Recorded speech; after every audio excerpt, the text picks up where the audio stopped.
Hi guys, welcome to field squadron. तो जैसे कि आपको पता होगा, अप्रैल में सीडीएस का एग्जाम आने वाला है, तो कुछ इंपॉर्टेंट क्वेश्चंस करते हैं।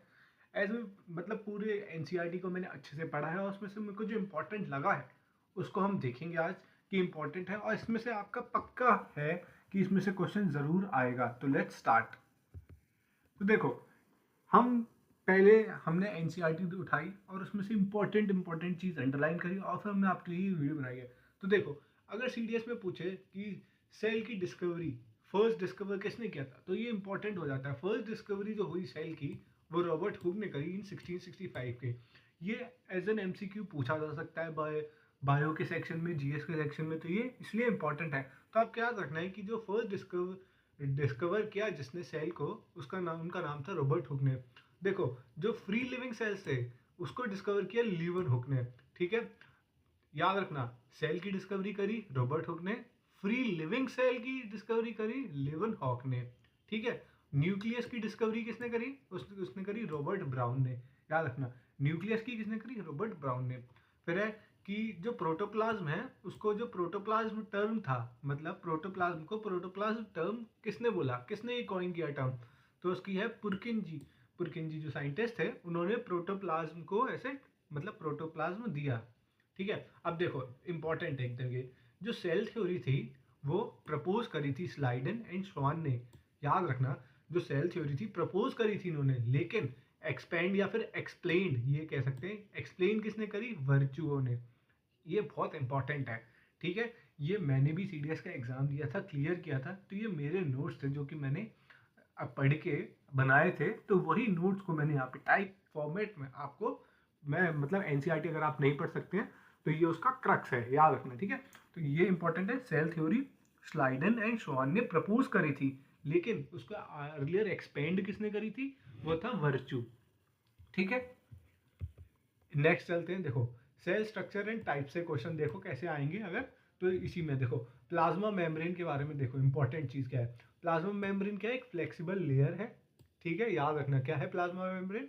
फ्लेक्सिबल लेयर है। किससे बनी है? इंपॉर्टेंट है, प्लाज्मा मेम्ब्रेन बनी है लिपिड से। ये क्वेश्चन आ जाता है, तो इसीलिए ये एनसीईआरटी से मैंने खुद अंडरलाइन करा है, एनसीईआरटी पढ़ी है, उसके बाद ही ये वीडियो बनाई गई है। ये मेरे खुद के ही नोट से मैंने ये बनाई है। ठीक है, तो आपको एकदम टेंशन लेने की जरूरत नहीं है, ये एनसीईआरटी का क्रक्स आपके सामने है। देखो, फ्लेक्सिबल लेयर है, लिपिड से बनी हुई, क्या है वो? Plasma membrane. याद रखना, प्लाज्मा मेम्ब्रेन किससे बनती है? लिपिड से। क्या काम करती है प्लाज्मा मेम्ब्रेन का? काम क्या है? कंट्रोल करना, क्या? Entry and exit of materials. ठीक है, एंट्री करवाना या एग्जिट कराना मटेरियल्स का, याद रखना। देखो, इंपॉर्टेंट, ये मैच द फॉलोइंग में पहले आ चुका है, जीएस में, सीडीएस में। एनडीए के लिए भी ये वीडियो सही है, सीडीएस के लिए भी, सीएपीएफ के लिए, एफकेट के लिए, सबके लिए ये वीडियो एक नंबर है। ठीक है, देखो, अब सेल वॉल जो होता है, सेल वॉल वो प्लांट्स में मिलता है, याद रखना। और किसका बना होता है? सेल्यूलोज का बना होता है। ठीक है, सेल वॉल कहाँ मिलता है? प्लांट्स में। और किसका बना होता है? सेल्यूलोज का। अब देखो, कुछ दूसरा इंपॉर्टेंट पॉइंट क्या है प्रोकैरियोट्स के बारे में। प्रोकैरियोट्स कौन से होते हैं? वो ऑर्गेनिज्म होते हैं जो कि जिसमें न्यूक्लियर मेम्ब्रेन नहीं होती। बहुत ज़्यादा कन्फ्यूजन होती होगी प्रोकैरियोट्स एंड यूकैरियोट्स में। ये मैच द फॉलोइंग में आ सकते हैं, जैसे जीएस में ए बी सी डी इधर लिखा, उधर लिखा, तो ए का 3, टू बी का 2, सी का 4, ऐसे करके, तो उसमें ये पूछे जा सकते हैं। समझ गए? तो यूकैरियोट, देखो, प्रोकैरियोट्स क्या हुआ है? जिसमें न्यूक्लियर मतलब न्यूक्लियर मेम्ब्रेन नहीं है, ऐसे ऑर्गेनिज्म। और यूकैरियोट्स क्या हुए? वो ऑर्गेनिज्म जिसमें कि न्यूक्लियर मेम्ब्रेन है। ठीक है,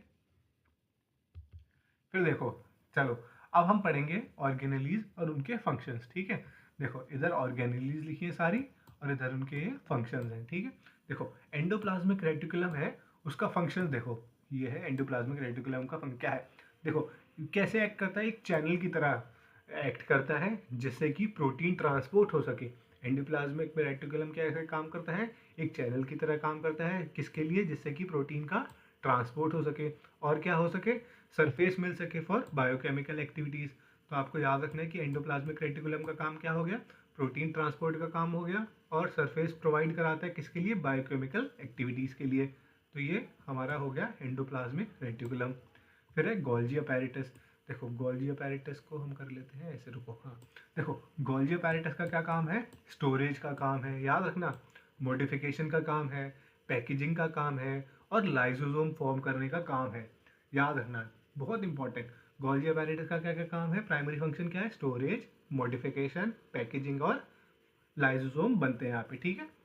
माइटोकॉन्ड्रिया, ये तो भाई बच्चे बच्चों को पता होता है। Mitochondria is the power house of the cell, तो आपको ये पता चल गया power house of the cell है, देखो, है ना। और इसके खुद के डीएनए और राइबोसोम्स भी होते हैं। देखो मैंने कैसे याद किया था, माइटोकॉन्ड्रिया में डीएनए आता है कैसे, डी आ गया, माइटोकॉन्ड्रिया में एन आ गया और ए आ गया, तो मैंने ऐसे याद किया था माइटोकॉन्ड्रिया डीएनए। तो उसके खुद के पास देखो कहते ओन डीएनए एंड राइबोसोम्स होते हैं, ठीक है।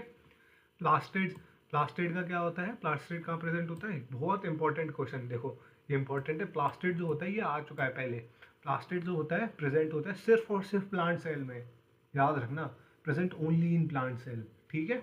अब आ गया लूकोप्लास्ट। लूकोप्लास्ट क्या होता है? देखो एक तरह का क्या है लूकोप्लास्ट, ये भी एक तरह का प्लास्टिड है। किसके लिए काम आता है? स्टोरेज के लिए काम आता है। तो देखो दोनों का, प्लास्टिड क्या है, इंपॉर्टेंट क्वेश्चन है ये। प्लास्टिड कहाँ पे प्रेजेंट होता है? सिर्फ प्लांट सेल में होता है। ल्यूकोप्लास्ट क्या है? ल्यूकोप्लास्ट एक प्लास्टिड है जो कि यूज होता है स्टोरेज के लिए। अब आ गया वैक्यूल्स। वैक्यूल्स का क्या काम है? वैक्यूल्स का काम होता है स्टोरेज सैक की तरह, मतलब स्टोर करने के लिए। सैक मतलब पता है आपको क्या होता है? सैक मतलब होता है बोरा एक तरह। सो वैक्यूल्स कैसे काम करते हैं? स्टोरेज का काम करते हैं। क्या स्टोर करते हैं? सॉलिड और लिक्विड कंटेंट्स को। तो याद रखना वैक्यूल्स कैसे काम करते हैं? वैक्यूल्स काम करते हैं स्टोरेज सैक की तरह, जो कि सॉलिड और लिक्विड कंटेंट्स को स्टोर करते हैं, ठीक है। फिर देखो अब हम पढ़ते हैं की प्रोसेसेस कुछ। देखो एंडोसाइटोसिस क्या होता है? एक प्रोसेस होता है। क्या प्रोसेस होता है? जिससे कि अमीबा फूड अपना खाता है, एक्वायर करता है। देखो बहुत ज़्यादा इंपॉर्टेंट क्वेश्चन हो जाता है, वो पूछ लेगा कि name the process by which amoeba acquires it's foods. कौन सा होगा? वो बोलेगा फेगोसाइटोसिस, एंडोसाइटोसिस, ये साइटोसिस, ये सब बता देगा। तो एंडोसाइटोसिस एक ऐसा प्रोसेस होता है जिससे कि अमीबा एक्वायर करता है फूड को, ठीक है। फिर है माइटोसिस। देखो माइटोसिस क्या होता है? एक मेथड है सेल डिवीजन का, ठीक है। डिवीजन ऑफ सेल को ही कहते हैं माइटोसिस। लेकिन अब एक और चीज देखते हैं, एक होता है माइटोसिस, एक होता है मियोसिस।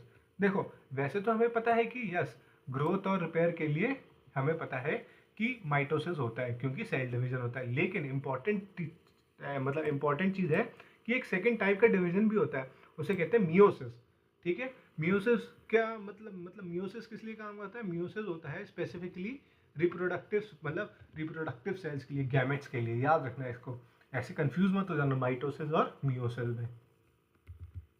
तो देखो हमने ये जल्दी हमने ये वीडियो बनाई, मतलब हमने ये जो इंपॉर्टेंट कॉन्सेप्ट थे बायोलॉजी के, हम आगे भी ऐसे करेंगे जैसे बायो के हो गए, केमिस्ट्री के मिक्स क्वेश्चन जो मतलब पूरे क्रक्स होगा एनसीईआरटी का, वो करेंगे। तब तक के लिए बाय एंड जय हिंद।